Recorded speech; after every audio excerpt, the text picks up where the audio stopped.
Del shouted back, though his voice lacked conviction. The timer dinged. Del opened the door with a flourish. A cloud of steam that smelled like a mixture of lavender and burning tires filled the kitchen. When the mist cleared, the slipper had transformed. It had swollen to twice its original size, looking more like a giant, bloated grape than a piece of footwear. Look at that, Rotters. Pure warmth. Del reached in and grabbed the slipper.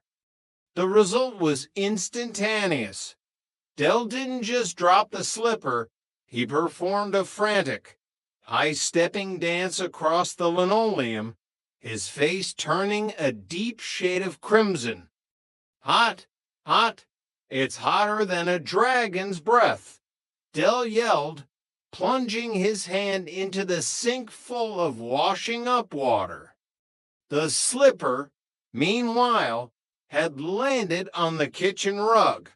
Within seconds, the synthetic fibers of the rug began to smoke. The purple gel continued to ooze out, sizzling as it ate its way through the carpet. Del, you've just created a volcanic slipper, Rodney yelled, frantically looking for a fire extinguisher. Chapter 48. The Sizzling Sales Pitch. Despite the near destruction of the kitchen rug, Del was convinced he could market the Trotter Toasties. He spent the evening patching up the leaked gel with some industrial-grade superglue and a bit of Del Boy charm. It was just the timing. Rodney, Del explained the next morning as they set up their pitch in Peckham Market. I've recalibrated the marketing. We won't call them microwavable slippers. We'll call them the Trotter Thermal Orthopedics, for the man who needs serious heat. The weather was on their side. A biting wind was whipping through the market, and people were shivering in their coats. Del stood on his favorite crate, wearing a pair of the Toasties carefully heated for only 10 seconds this time. Are your feet feeling like two blocks of ice? Del's voice boomed.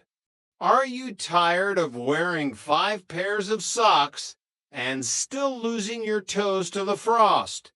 Well, suffer no more. The Trotter Thermal Orthopedic is here.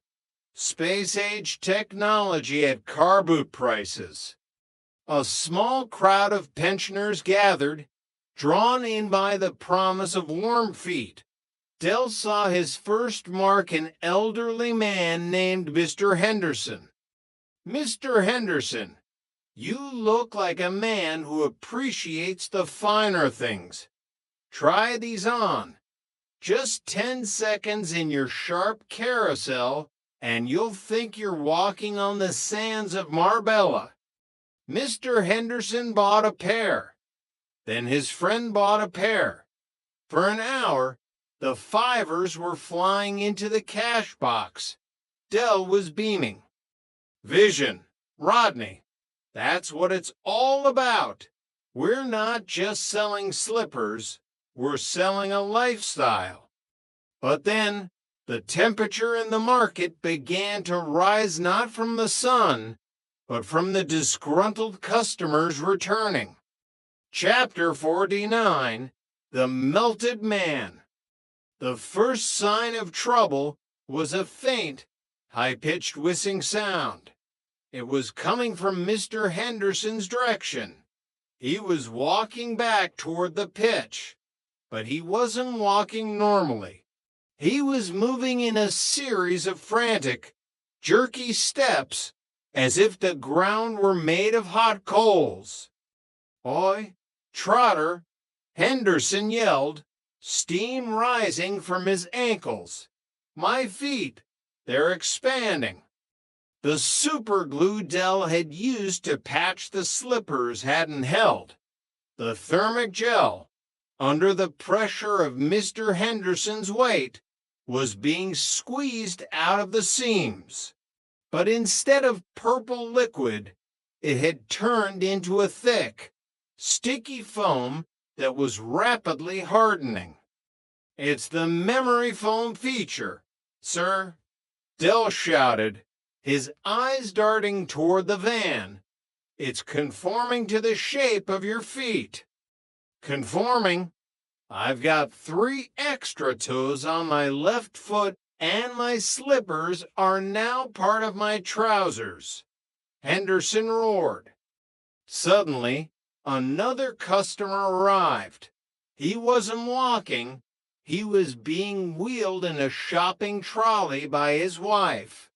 His slippers had fused together in the microwave, and he was now the proud owner of a single, giant, 2-footed boot. "He looks like a mermaid with a foot fetish," Trigger remarked, leaning against a lamppost. The crowd turned ugly. The purple foam was everywhere on the pavement, on people's clothes, and most alarmingly, on the face of a passing traffic warden who had accidentally stepped in a puddle of it. "Rodney, the van, abandoned ship," Dell screamed. They didn't even stop to pick up the display table. The Reliant Regal screeched away from the market, leaving behind a trail of purple foam and several very angry, very warm-footed pensioners. Chapter 50, The Eternal Hustle. The evening at the Nag's Head was a somber affair. Dell sat with a large cognac, his hands still stained with traces of neon purple gel. The gold rush money was officially gone spent on Alpine Air, sonic toothbrushes, weather calculators, runaway trainers, and finally, the Sheffield Sizzlers. 49,980 pounds, Rodney whispered, staring at his empty pint glass. "We're back to the start, Dell. Actually, we're worse than the start. I'm pretty sure Mr. Henderson is going to sue us for unauthorized podiatry." Dell didn't look at him. He was staring at the television above the bar. A news report was playing about a new government initiative to replace all the streetlights in London with eco-friendly bioluminescent bulbs. "Did you hear that, Rodney?" Dell asked, a familiar light beginning to flicker in his eyes. "No, Dell, and I don't want to hear it," Rodney sighed. "Bioluminescent bulbs. They use a special algae that glows in the dark. No electricity needed.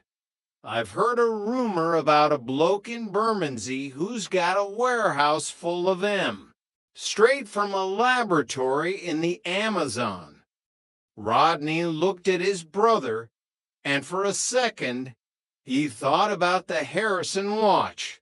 He thought about the villas, the helicopters, and the brief, glorious moment when they were the kings of the world. He realized that it didn't matter how many times they fell. It didn't matter if they were millionaires or bankrupt. As long as Del Boy had a roomer and a van, the Trotters would always be in business. "Bioluminescent bulbs, Del?" Rodney asked, a small, weary smile finally breaking through. "Pure gold, Rotters. Think of the environment. Think of the savings. This time next year." Rodney picked up his drink and clinked it against Dell's. "This time next year, Dell," Rodney whispered. As the London fog rolled in over Peckham, The trotters sat together in the warmth of the pub to